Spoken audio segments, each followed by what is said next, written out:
Delhi high court excise case में के कविता की दरख्वास्त जमानत पर 1 जुलाई को सुनाएगी फैसला। तफसीलात के मुताबिक दिल्ली हाई कोर्ट 1 जुलाई साल 2024 को एक्साइज पॉलिसी केस से मुतालिक CBI और ED के मामलात में BRS के रहनुमा के कविता की तरफ से पेश करदा जमानत की दरख्वास्तों पर फैसला सुनाने वाली है। जस्टिस स्वर्णा कांता शर्मा की बेंच ने तमाम फरीकों की अर्जियां सुनने के बाद 28 मई साल 2024 को इस मामले में फैसला महफूज रखने का फैसला किया। के कविता की तरफ से सीनियर एडवोकेट विक्रम चौधरी और एडवोकेट नीतीश राणा ने इस मामले में बहस की। के कविता की तरफ से मोहित राव और दीपक नगर एडवोकेट भी पेश हुए। वहीं CBI की तरफ से एडवोकेट DP सिंह और एनफोर्समेंट डायरेक्टोरेट की तरफ से एडवोकेट जोहेब हुसैन भी पेश हुए।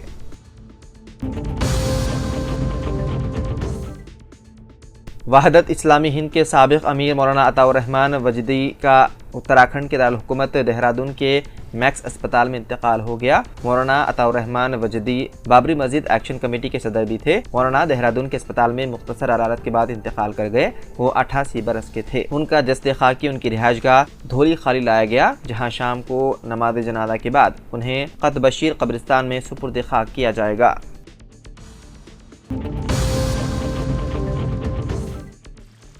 तेलंगाना में 11,000 से ज़्यादा असातिज़ा की जायदादों पर तकर्रुरात के लिए DSC इम्तिहानात की तारीख को क़तियत दे दी गई। इम्तिहानात के शेड्यूल को स्कूल एजुकेशन कमिश्नर देवसिन्हा ने जारी किया। DSC इम्तिहानात 2 शिफ्टों में मुनक़िद किए जाएंगे। इम्तिहानात का अमल 18 जुलाई को शुरू होकर 13 दिनों तक जारी रहेगा। यह अमल 5 अगस्त को हिंदी लैंग्वेज पंडित के इम्तिहान के साथ ख़त्म होगा। तेलंगाना में 435 सिविल असिस्टेंट सर्जन की जायदादों पर तकर्रुरात के लिए medical and health recruitment board ने नोटिफिकेशन जारी किया। DPH एंड FW DME शोबे में 431 जायदादों पर तकर्रुरात किए जा रहे हैं, जिसमें मल्टी जोन 1 में 270 और मल्टी जोन 2 में 161 जायदादें शामिल हैं। IPM शोबे में 4 जायदादें हैं। मल्टी जोन 1 में 1, मल्टी जोन 2 में 3 जायदादें हैं।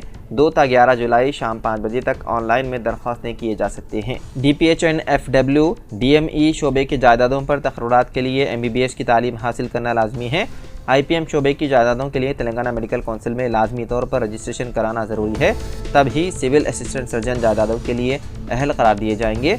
अहल उम्मीदवार 500 रुपये अदा करते हुए ऑनलाइन में दरख्वास्तें दे सकते हैं। इसके अलावा प्रोसेसिंग फ़ीस के तौर पर 120 रुपये अदा करने होंगे। मज़ीद तफसीलात मुताल्लिक़ा वेबसाइट से हासिल की जा सकती है।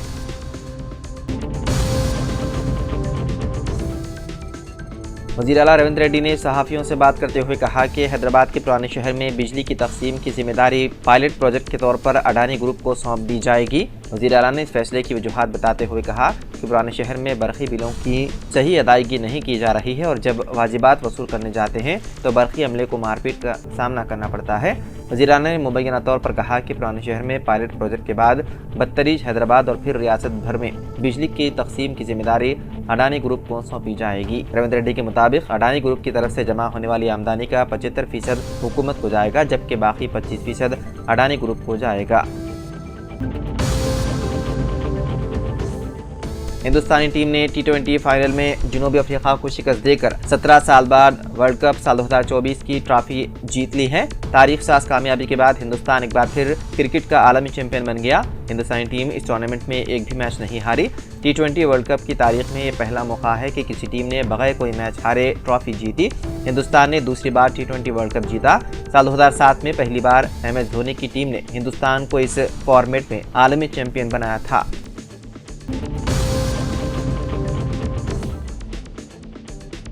कर्नाटक के वज़ीर आला सिद्धरामैया ने नई दिल्ली में PM मोदी से मुलाकात की। उन्होंने 3 बड़े ज़ेर-ए-इल्तिवा पानी के प्रोजेक्टों के लिए मरकज़ से मंजूरी तलब की, जिसमें मेकेदातु प्रोजेक्ट भी शामिल हैं।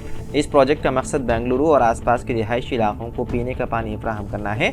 PM मोदी के साथ अपनी मुलाकात में वज़ीर आला सिद्धरामैया ने अपर भद्रा प्रोजेक्ट का मसला भी उठाया, जो साल 2020 से मरकज़ के पास ज़ेर-ए-इल्तिवा है। इस प्रोजेक्ट के जरिए वस्ती कर्नाटक के अजला में 2,25,000 हेक्टेयर अरादी की सिंचाई करने का मंसूबा है। आपको बता दें कि मरकज़ी बजट साल 2023 और 24 में इसके लिए 5,300 करोड़ रुपए का ऐलान किया गया था, लेकिन अभी तक कोई फंड जारी नहीं किया गया। सिद्धरामैया ने इस प्रोजेक्ट के लिए जल्द फंड जारी करने का मुतालबा किया और मरकज़ पर जोर दिया कि वो इस प्रोजेक्ट को कौमी प्रोजेक्ट करार दे।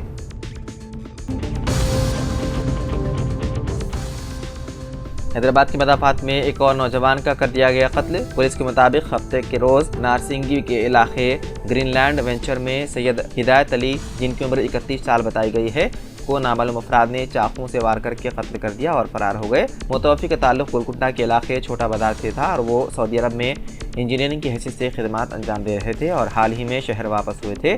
नारसिंगी पुलिस ने इस मामले की तफ्तीश शुरू कर दी। बताया गया है कि वो 4 व्हीलर लेकर घर से रवाना हुए थे और वापस नहीं लौटे। बाददा उनकी मौत की खबर मिली।